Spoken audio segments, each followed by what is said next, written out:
Today let's look at a case of complicated cataract secondary to chronic uveitis managed under topical anesthesia.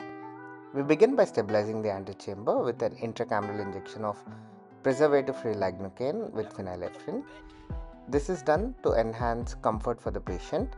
Once the chamber is well formed, the anterior capsule is stained to improve visualization. Before thinking of pupil expansion, we address the posterior synechia using blunt iris repositor. With the synechia released, we proceed to pupil expansion using iris hooks. We secure 4 hooks at 2 o'clock, 10 o'clock, 4 o'clock and 8 o'clock positions. Create a symmetric square shaped pupil. Care is taken not to overstretch the iris while doing so, because in uveitic cataracts, overstretching can permanently damage the sphincter, leading to postoperative atonic pupils and inflammation. With the stable surgical field achieved, we perform a continuous curvilinear capsulorhexis of approximately 4.5 mm. While doing so, we take care that we do the rhexis within the confines of the hook. A controlled CCC is critical here. It ensures that the safe nucleus management while minimizing stress on the zonules. Next, we proceed to gentle hydrodissection, confirming free nuclear movement without over-pressurizing the capsular bag. For nuclear management, a modified direct chop technique was employed in this case.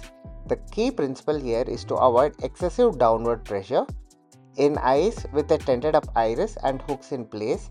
Excess pressure can shallow the anterior chamber, increasing the risk of iris prolapse or Descemet's membrane detachment.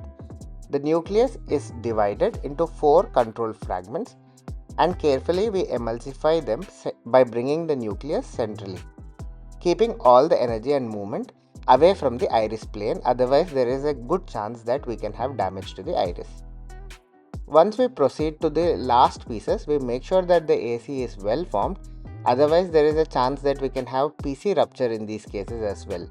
We don't want that to happen, so we emulsify every piece carefully, and just before the last piece we inject some more viscoelastics if needed, and we sub-chop the last pieces into smaller pieces and use as little energy as possible in these cases. Most of the times they are very soft in these cases, they are not really hard, so you don't need to employ a lot of energy in these cases. Once the nucleus is done, cortical cleanup is performed carefully using irrigation and aspiration, ensuring minimal traction on the capsular bag, particularly important in inflamed eyes. It's also important that we don't catch the iris margins, otherwise the iris has a propensity to tear in these cases. And small strands of cortex are also cleaned carefully, because any leftover cortex can lead to a lot of inflammation in these cases. The cortex is also slightly more sticky than normal in these cases because of being an inflamed eye. But however, we can carefully try and remove the entire cortex. Once that is done, a single piece non-asperic hydrophobic LOIOL is placed in this patient.